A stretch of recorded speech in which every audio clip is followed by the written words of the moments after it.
إن الحمد لله نحمده ونستعينه ونستغفره ونؤمن به ونتوكل عليه ونعوذ بالله من شرور أنفسنا ومن سيئات أعمالنا من يهده الله فلا مضل له ومن يضلله فلا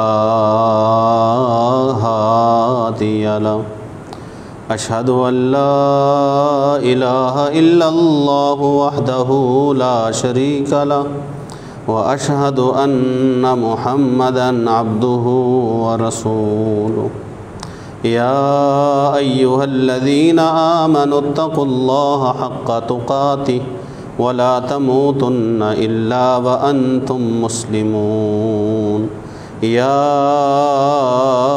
أيها الناس اتقوا ربكم الذي خلقكم من نفس واحدة وخلق منها زوجها وبث منهما رجالا كثيرا ونساء واتقوا الله الذي تساءلون به والأرحام إن الله كان عليكم رقيبا يا أيها الذين آمنوا اتقوا الله وقولوا قولا سديدا يصلح لكم أعمالكم ويغفر لكم ذنوبكم ومن يطع الله ورسوله فقد فاز فوزا عظيما أما بعد فإن خير الحديث كتاب الله وخير الهدي هدي محمد صلى الله عليه وسلم شر الأمور محدثاتها وكل محدثة بدعة وكل بدعة ضلالة وكل ضلالة في النار إن الله وملائكته يصلون على النبي يا أيها الذين آمنوا صلوا عليه وسلموا تسليما اللهم صل على محمد وعلى آل محمد كما صليت على إبراهيم وعلى آل إبراهيم إنك حميد مجيد اللهم بارك على محمد وعلى آل محمد كما باركت على إبراهيم وعلى آل إبراهيم إنك حميد مجيد أعوذ بالله السميع العليم من الشيطان الرجيم من همزه ونفخه ونفثه بسم الله الرحمن الرحيم لا تجد قوما يؤمنون بالله واليوم الآخر يوادون من حاد الله ورسوله ولو كانوا آباءهم أو أبناءهم أو إخوانهم أو عشيرتهم أولئك كتب في قلوبهم الإيمان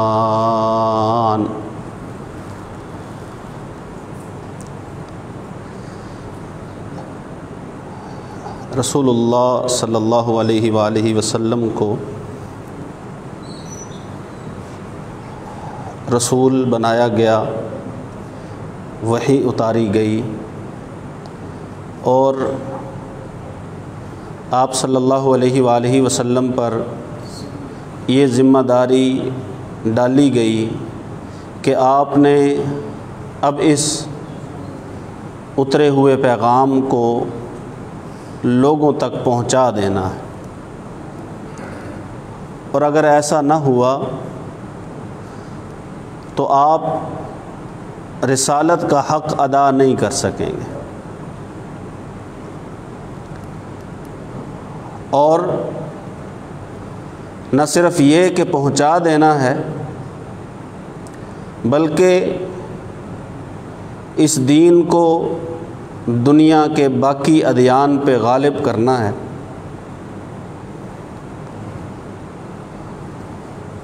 ظاہر ہے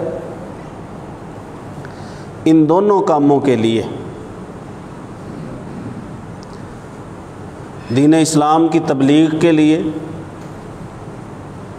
اتری ہوئی وحی کو زیادہ سے زیادہ افراد تک پہنچانے کے لیے اور دین کو غالب کرنے کے لیے رسول اللہ صلی اللہ علیہ وآلہ وسلم کو مدد کی ضرورت تھی کہ اکیلا آدمی تنہا یہ سارا کچھ نہیں کر سکتا، اور اسی مدد کی صورت میں، اعانت و نصرت کی صورت میں اللہ رب العزت نے پیغمبر صلی اللہ علیہ وآلہ وسلم کو ساتھی عطا فرمائے، افراد عطا فرمائے۔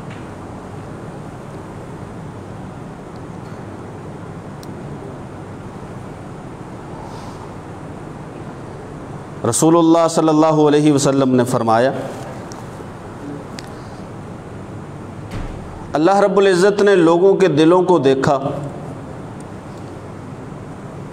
تو محمد صلی اللہ علیہ وآلہ وسلم کے دل کو ساری دنیا کے دلوں سے بہتر پایا، تو اللہ نے رسالت عطا فرما دی۔ پھر اللہ رب العزت نے دلوں کو دیکھا تو کائنات میں سب سے بہترین دل رسول اللہ صلی اللہ علیہ وسلم کے صحابہ کے تھے، فجعلہم وزراء نبیہ، اللہ نے انہیں اپنے نبی کے وزیر بنا دیا۔ وزیر کا مطلب ہوتا ہے بوجھ اٹھانے والا، ذمہ داری بانٹنے والا، جس کے کندھوں پہ ذمہ داری ہو اسے کیا کہتے ہیں؟ وزیر۔ اب اس بوجھ کو بانٹنے کے لیے رسول اللہ صلی اللہ علیہ وسلم کی حقیقی معنوں میں اور دین اسلام کی حقیقی معنوں میں مدد اور نصرت کے لیے، تائید کے لیے اللہ رب العزت نے صحابہ کرام رضوان اللہ علیہم اجمعین کو رسول اللہ صلی اللہ علیہ وسلم کے ساتھ کام کرنے والے افراد کے طور پہ چنا۔ یہ باقاعدہ اللہ کا انتخاب ہے، اللہ کا انتخاب ہے، ورنہ کتنے ہی لوگ جو عقل میں، شکل میں، خاندان میں، دولت میں، جاہ و جلال میں، شجاعت میں، یا جو لڑائی اور قتال کے پینترے ہیں ان میں، یا دوسرے ملکوں میں اچھے تعلقات میں، ان سے کہیں اچھے لوگ موجود تھے، لیکن انہیں ایمان کی دولت نصیب نہیں ہوئی، کیونکہ انہیں اللہ نے چنا نہیں، ان کا دل اچھا نہیں تھا، ان کا باطن اچھا نہیں تھا۔ سب سے پہلے یہ بات کہ ان کے باطن کو دیکھا گیا، دل کو دیکھا گیا، دل جس کا جتنا بہتر، جس کا دل اچھا، اسے رسول اللہ صلی اللہ علیہ وسلم کے ساتھ ملا دیا گیا، ایمان کی توفیق دے دی گئی۔ پھر انہوں نے کیا کیا؟ وزراء بن کے یہ پھر اللہ وحدہ لا شریک کے دین کے لیے لڑے۔ سب سے پہلے رسول اللہ صلی اللہ علیہ وآلہ وسلم نے جن افراد کو لوگوں کو دعوت دی، انہوں نے جیسے ہی رسول اللہ صلی اللہ علیہ وسلم سے دعوت کو سنا، اسلام لائے، انہوں نے آگے اس کی تبلیغ شروع کر، دعوت دینی شروع کر دی۔ جیسے ہی وحی کو قبول کیا ویسے ہی دعوت دینی شروع کر دی۔ یہ نہیں کہ بس میرے تک پہنچ گئی سو بس ہے۔ آپ دیکھیے حضرت ابوبکر صدیق رضی اللہ تعالی عنہ اسلام لائے، اور پھر عشرہ مبشرہ جن 10 کو دنیا میں جنت کی بشارت دی گئی، ان میں سے 6 لوگ ایسے ہیں جو حضرت ابوبکر صدیق رضی اللہ تعالیٰ عنہ کی دعوت سے مسلمان ہوئے۔ انہی میں سے ایک مصعب بن عمیر بھی ہیں رضی اللہ تعالی عنہ، ایک امیر باپ کا بیٹا، باپ دنیا سے چلا گیا، اب باپ کا سارا مال اس کے پاس اور اس کی والدہ کے پاس۔ جب انہوں نے دین اسلام قبول کیا، چچا نے کہا اچھا جس کا مال تم استعمال کرتے ہو اسے تم مشرک کہتے ہو، اس مال سے بے دخل ہو جاؤ۔ حتیٰ کہ کپڑے بھی اتار لیے۔ مصعب بن عمیر برہنہ حالت میں اپنی والدہ کے پاس آئے، انہوں نے دیکھا تو آنکھوں پہ ہاتھ رکھ لیا اور آ کے صاف کہا کہ میرے ساتھ یہ اس لیے کیا گیا ہے کیونکہ میں موحد ہو گیا ہوں، میں نے اللہ کی وحدانیت، اللہ کی توحید کا اقرار کر لیا ہے، اعلان کر دیا ہے۔ اب پھر انہیں رسول اللہ صلی اللہ علیہ وسلم نے مدینہ میں سے جو لوگ آئے تھے، پہلی بار جن کی رسول اللہ صلی اللہ علیہ وسلم سے ملاقات ہوئی 10 یا 12 لوگ، ان کے ساتھ مصعب بن عمیر رضی اللہ تعالیٰ عنہ کو بھیجا گیا، کیونکہ انہوں نے کہا تھا ہمارے پاس کوئی ایسا روز روز تو آ نہیں سکتے، یہ حج کے مہینے ہیں امن والے، راستے میں کوئی تنگ نہیں کرتا، اس لیے حج پہ آنا ہو گیا ہے، اب یہ تو نہیں کہ مہینے بعد آ جائیں گے، ایسے ممکن نہیں ہے، ہمارے ساتھ ایک بندہ بھیجیے جو ہمیں وہاں پہ جا کے دین کی تعلیم دے۔ رسول اللہ صلی اللہ علیہ وسلم نے مصعب بن عمیر رضی اللہ تعالیٰ عنہ کو بھیجا، اور مدینہ والے انہیں پتہ کیا کہا کرتے تھے؟ المقری، کہ یہ پڑھانے والے ہیں، قرآن پڑھانے والے ہیں، مصعب بن عمیر رضی اللہ تعالیٰ عنہ۔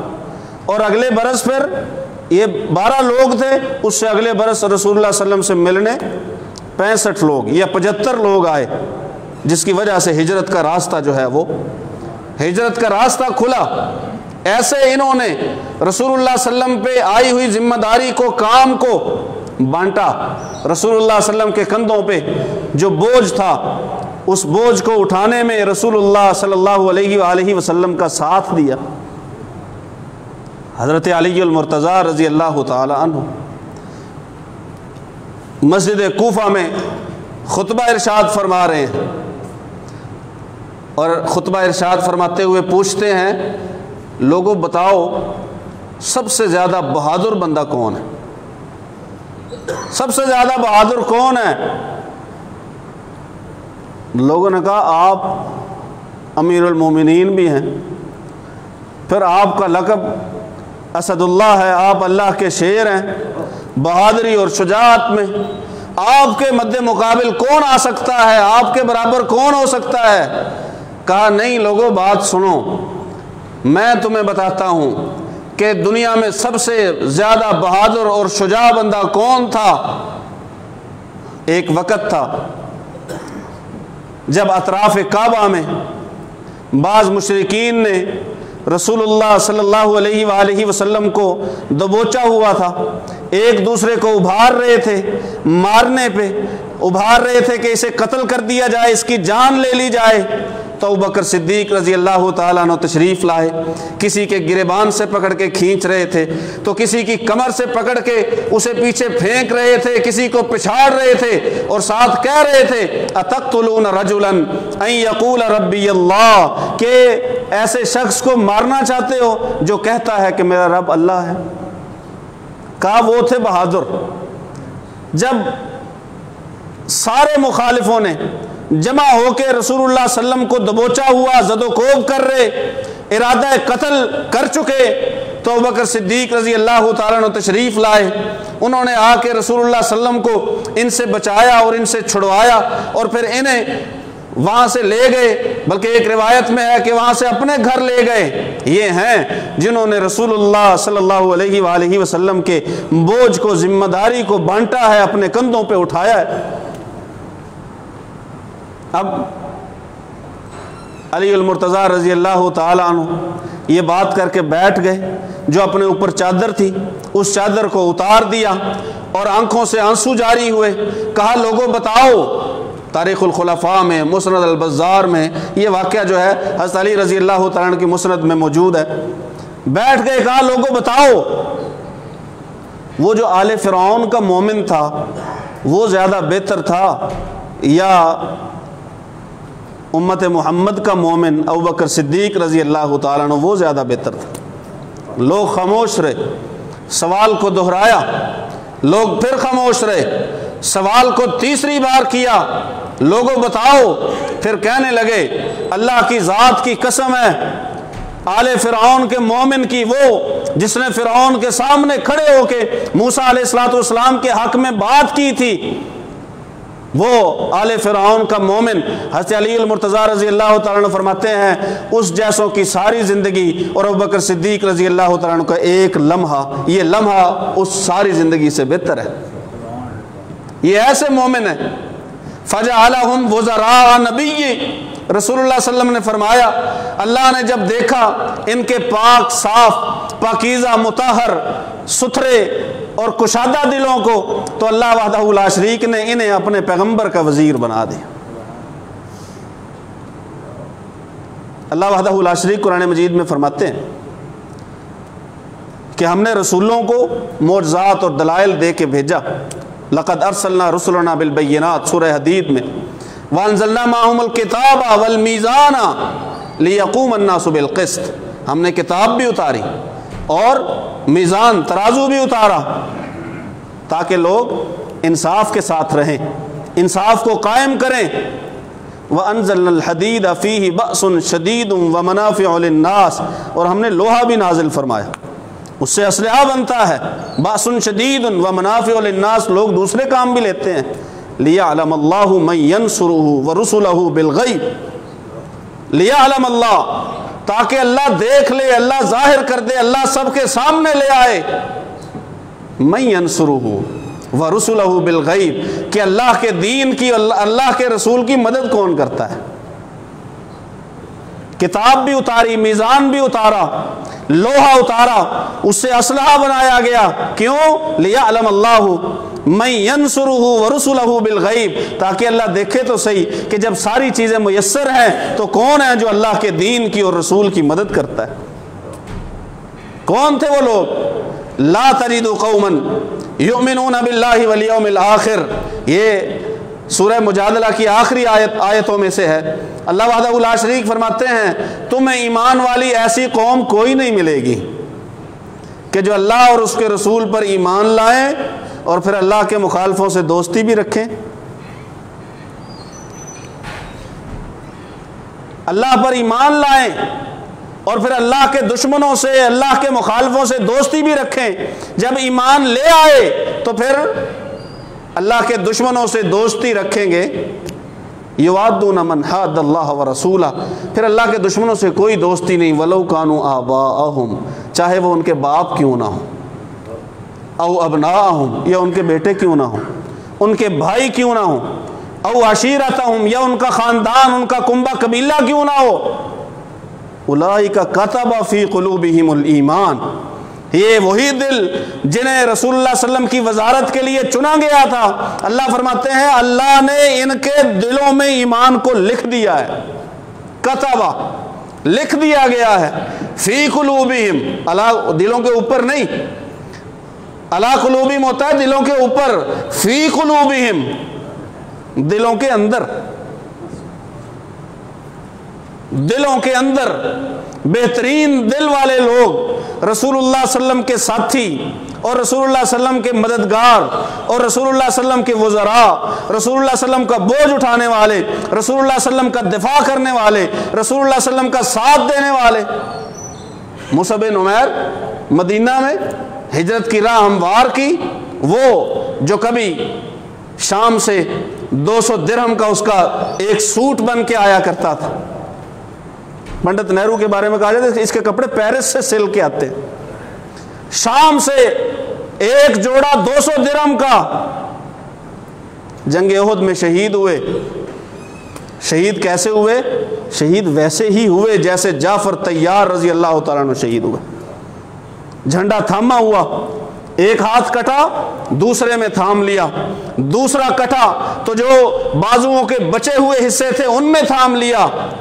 اب یہ وہ دور جاہلیت کے ایک امیر شخص کا بیٹا ناز و نعم میں پلا ہوا اور رسول اللہ صلی اللہ علیہ وآلہ وسلم کا ساتھ دیا. کس قدر ساتھ دیا کہ اپنی جان بھی اسی راہ میں قربان کر دی. اور رسول اللہ صلی اللہ علیہ وسلم کو بلایا گیا. کب؟ جب انہیں کفنایا گیا. آپ صلی اللہ علیہ وسلم کو بلایا گیا کہ آئیے دیکھیے اور بتلائیے کہ چادر ہے، سر ڈھانپتے ہیں تو پاؤں ننگے ہو جاتے ہیں، پاؤں ڈھانپتے ہیں تو سر ننگا ہو جاتا ہے. کفن کے لیے مناسب کپڑا، معقول کپڑا، کافی کپڑا وہ میسر نہیں ہے. آپ آ کے بتلائیے کہ کیا کیا جائے. رسول اللہ صلی اللہ علیہ وسلم تشریف لائے اور ظاہر ہے فطرتی سی بات ہے، رسول اللہ صلی اللہ علیہ وسلم کی آنکھوں سے آنسو جاری ہوئے. مصعب بن عمیر کو دیکھتے ہیں، وہ سارا نقشہ ابتدا سے لے کے اب تک سارا ذہن میں گھوم گیا ہوگا. کیسا شخص تھا، کیا تھا، کیا سے کیا ہوا، اب حالت کیا ہے. کہا بتلائیے، مسئلہ تو بتلائیے، کریں کیا. رسول اللہ صلی اللہ علیہ وسلم نے فرمایا سر کو ڈھانپ دو، پاؤں پہ گھاس ڈال دو. سر کو چادر سے ڈھانپ دو اور پاؤں پہ گھاس ڈال دو تاکہ معلوم یوں ہو کہ پورے جسم کو ڈھانپا گیا ہے. یہ ہیں جن کے دل سب سے بہترین تھے. اللہ وحدہ لا شریک نے انہیں رسول اللہ صلی اللہ علیہ وسلم کی صحبت کے لیے چنا. فجعلہم وزراء نبی، اور اللہ وحدہ لا شریک نے انہیں اپنے پیغمبر کا وزیر بنا دی.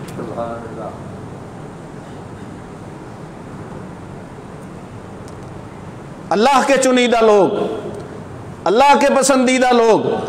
اللہ وحدہ لا شریک فرماتے ہیں کہ اللہ نے ان کے دلوں کے اندر ایمان کو لکھ دیا ہے. کتب فی قلوبہم الایمان اولئک الذین امتحن اللہ قلوبہم للتقوی. سورہ حجرات ہے.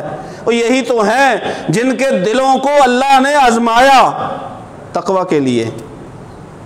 تقوی کے لیے اللہ وحدہ لا شریک نے آزمایا، اور اللہ وحدہ لا شریک نے ان کے دلوں کو تقوی کے حساب سے بہترین پایا. بہترین ایسا ایمان ان کا صاف شفاف پاکیزہ مطہر دلوں کی وجہ سے ان کا ایمان ایسا. سورہ بقرہ میں اللہ وحدہ لا شریک فرماتے ہیں جو ان جیسا ایمان لائے گا وہ مومن ہوگا. جو ان جیسا ایمان جو لائے گا ان جیسا ایمان وہ ہوگا مومن. اور قرآن گواہ ہے کہ جن لوگوں نے رسول اللہ صلی اللہ علیہ وآلہ وسلم کے ساتھیوں پہ تنقید کی، قرآن مجید نے ان کا جگہ جگہ پہ جواب دیا، کیونکہ اپنی مرضی سے تو وہ کرتے ہی کچھ نہیں تھے. ایران کے لشکر کا سالار صحابہ سے پوچھتا ہے، او عربو یہ تو بتاؤ، پہلے تم آیا کرتے تھے، مال لوٹا کرتے تھے، واپس چلے جایا کرتے تھے، اب ماجرا کیا ہے؟ کیا ماجرا ہے کہ حملہ آور ہوئے ہی جاتے ہو، ایران فتح کرنے کے درپے ہو؟ بتاؤ مسئلہ کیا؟ پہلے آتے تھے، مال لیتے تھے، لوٹتے تھے، چلے جاتے تھے، اب بتاؤ. انہوں نے کہا پہلے اپنے لیے کیا کرتے تھے، اب اپنے لیے کرتے. لقد ارسلنا، پہلے اپنی مرضی سے آیا کرتے تھے، اب اپنی مرضی سے نہیں آتے. ہمارے اندر رسول بھیجا گیا، اس رسول نے پھر ہمیں بھیجا ہے تاکہ ہم لوگوں کو بندوں کی غلامی سے نکال کر، یہ جو شاہ ایران نے آزاد لوگوں کو غلام بنا رکھا ہے، ٹیکس لگا رکھے ہیں ان پہ، لنخرج العباد من عبادت العباد الی عبادت رب العباد، تاکہ ہم لوگوں کی غلامی سے نکال کے اللہ وحدہ لا شریک کی جو بندوں کا حقیقی رب ہے اس کی غلامی کی طرف لے جائیں. لقد ارسل، اپنے لیے کچھ کیا ہی نہیں. ہاں وہ پہلا دور تھا جب اپنے لیے آتے تھے، مال لوٹتے تھے، چلے جاتے تھے. اب اپنی مرضی سے نہیں آتے، اب نہیں اپنی مرضی سے آتے، اب تو مرضی محمد الرسول اللہ صلی اللہ علیہ وسلم کی ہے. اسی لیے قرآن نے جگہ جگہ پہ جہاں پر بھی رسول اللہ صلی اللہ علیہ وسلم کے ساتھیوں پہ تنقید کی گئی، قرآن مجید خاموش نہیں رہا، بالکل بھی خاموش نہیں رہا. ہر ایک جگہ پہ قرآن مجید نے صحابہ کرام پر کی جانے والی تنقید کا جواب دیا ہے،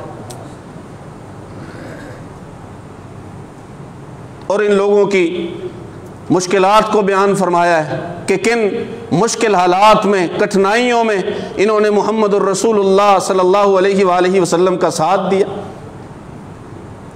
غزوہ بدر ہونے کو ہے، رسول اللہ صلی اللہ علیہ وسلم نے سب کو جمع فرمایا، مجھے مشورہ دو، اشیرونی، مجھے مشورہ دو۔ اللہ نے کہا دو جماعتیں ہیں، ایک پر تمہیں غلبہ حاصل ہوگا، ایک تو وہ قافلہ ہے جو ابو سفیان کے ساتھ ہے، اس کے پاس بہت سارا مال ہے، اسلحہ ان کے پاس تھوڑا ہے، جنگجو نہیں ہے، یا دوسری وہ جماعت ہے جو مکہ سے اس قافلے کو بچانے کے لیے نکل پڑی ہے، وہ سارے اسلحہ سے لیس ہیں۔ اللہ سورہ انفال میں فرماتا ہے وَتَوَدُّونَ أَنَّ غَيْرَ ذَاتِ الشَّوْكَةِ تَكُونُ لَكُمْ، تم چاہتے تھے کہ جن کے پاس اسلحہ نہیں ہے، جنگجو نہیں ہے، اس کا تمہارے ساتھ مقابلہ ہو، اس پہ فتح پائیں، وہ ملے ہمیں۔ اب رسول اللہ صلی اللہ علیہ وسلم پوچھ رہے ہیں مشورہ دو، سب کہہ رہے ہیں جی آپ کی مرضی، جیسے آپ کریں۔ رسول اللہ صلی اللہ علیہ وسلم پھر فرماتے ہیں اشیرونی، مشورہ دو۔ انصار میں سے ایک صحابی کھڑے ہوئے، کہا ہم کوئی موسیٰ کے ساتھیوں کی طرح تو نہیں ہیں جو کہہ دیں گے اے محمد اب آپ پہ بن پڑی ہے، آن پڑی ہے تو آپ خود جاؤ، فَاذْهَبْ أَنْتَ وَرَبُّكَ فَقَاتِلَا إِنَّا هَاهُنَا قَاعِدُونَ، آپ پہ بنی ہے آپ خود جاؤ، ہم یہ نہیں کریں گے۔ کیوں؟ فَجَعَلَهُمْ وُزَرَاءَ نَبِيِّ، ہم تو نبی کا بوجھ بانٹنے کے لیے آئے ہیں۔ بوجھ نہ بانٹے تو صحابی کیسا، ساتھ نہ دے تو صحابی کیسا، مدد نہ کرے تو صحابی کیسا، اور مدد میں جان نہ دے، بچایا جانوں کو نہیں بچایا۔ تنقید کرنے والے سنیں رسول اللہ صلی اللہ علیہ وآلہ وسلم کے اصحاب پہ کہ آپ کی ہر ایک تنقید کا جواب قرآن مجید میں اللہ وحدہ لا شریک نے وحی کی صورت میں نازل فرمایا۔ اور عام لوگ بھی سنیں، بعض لوگ جب جناب عثمان ابن عفان رضی اللہ تعالیٰ عنہ پہ تنقید کرتے ہیں، معاذ اللہ، اللہ کی پناہ، اس قدر عظیم صحابی، اس کی شان میں گستاخی کی جائے یا تنقید کی جائے، لوگ تنقید کرتے ہیں، اس کے جواب میں علی رضی اللہ تعالیٰ عنہ پہ تنقید کی جاتی ہے، معاذ اللہ، اللہ کی پناہ۔ رسول اللہ صلی اللہ علیہ وسلم کے بھائی ہیں حضرت علی المرتضیٰ رضی اللہ تعالیٰ، رسول اللہ صلی اللہ علیہ وسلم کے داماد ہیں۔ رسول اللہ صلی اللہ علیہ وآلہ وسلم نے فرمایا کہ علی تیرا مجھ سے وہی تعلق ہے جو جناب ہارون کا موسیٰ سے تھا، لیکن میرے بعد نبی کوئی نہیں آنا۔ جناب ہارون تو بعد میں نبی بنے موسیٰ علیہ السلام کی دعا کے ساتھ، لیکن میرے بعد نبی کوئی نہیں۔ یہ علی المرتضیٰ رضی اللہ عنہ، سنیے صحابہ کرام رضوان اللہ علیہ مجمعین پہ تنقید کرنا در حقیقت رسول اللہ صلی اللہ علیہ وسلم پہ تنقید کرنا ہے۔ آپ صلی اللہ علیہ وآلہ وسلم نے فرمایا لوگوں میرے صحابہ کے بارے میں اللہ کا خوف دل میں رکھو، اللہ سے ڈرو، اور ساتھ ہی یہ فرمایا جو صحابہ سے محبت کرتا ہے وہ میری محبت کی وجہ سے محبت کرتا ہے، وہ کیونکہ مجھ سے محبت کرتا ہے۔ صحابہ سے محبت کیوں کرتے ہیں؟ رسول اللہ صلی اللہ علیہ وسلم کی وجہ سے کہ وہ ساتھی تھے رسول اللہ صلی اللہ علیہ وسلم کے۔ وَمَنْ أَبْغَضَهُمْ فَبِبُغْضِي أَبْغَضَهُمْ، جو صحابہ سے دشمنی رکھتا ہے وہ رسول سے دشمنی رکھتا، تبھی تو صحابہ سے دشمنی رکھتا۔ اگر رسول سے دشمنی نہ رکھتا ہو پھر صحابہ سے دشمنی نہیں رکھے گا۔ من ابغضهم فببغضی ابغضهم،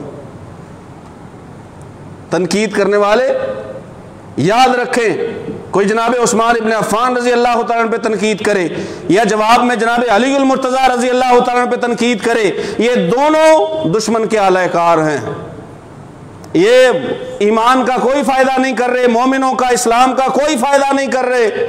صحابہ اور اہل بیت میں دراڑ ڈال کے تفریق کر کے لوگ سمجھتے ہیں کہ ہم اسلام کا دین کا فائدہ کر رہے ہیں، ہرگز نہیں، دین کا نقصان کر رہے ہو، دشمنان دین کا فائدہ کر رہے ہو۔ اللہ وحدہ لا شریک کے پیغمبر محمد الرسول اللہ صلی اللہ علیہ وسلم کے فرمان کے مطابق تمہاری یہ تنقید جو تم رسول اللہ صلی اللہ علیہ وسلم کے کسی بھی صحابی پہ کرو گے، حقیقت میں رسول اللہ صلی اللہ علیہ وسلم پہ کر رہے۔ قرآن تو پڑھیے، قرآن کی آیتیں جگہ جگہ جگہ جگہ ان کے ایمان کا، ان کے اسلام کا، ان کے جنتی ہونے کا، بلکہ رسول اللہ صلی اللہ علیہ وسلم کی حدیث میں جنت میں رسول اللہ صلی اللہ علیہ وسلم کا ساتھی ہونے کا اعلان کر رہی ہیں، آیتیں بھی، بے شمار احادیث بھی، اور جو تاریخ ہے کہ انہوں نے رسول اللہ صلی اللہ علیہ وسلم کا ساتھ دینے کا حق ادا کر دیا، وہ بھی ہمارے سامنے ہے۔ اب ایسے لوگوں پہ، ایسے لوگوں کے بارے میں، ایسے لوگوں کی نیتوں پر اگر ہم میں سے کوئی شک کرے، اس دور کے لوگوں میں سے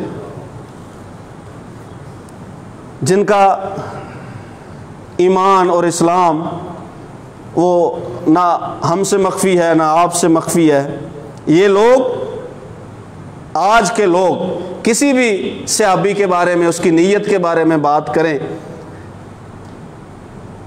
تو یوں سمجھیے کہ انہوں نے رسول اللہ صلی اللہ علیہ وسلم پر تنقید کی ہے۔ صحابہ کے بارے میں لا تتخذوہم غرضا من بعدی، رسول اللہ صلی اللہ علیہ وسلم نے فرمایا میرے بعد میرے صحابہ کو نشانہ نہ بنا لینا،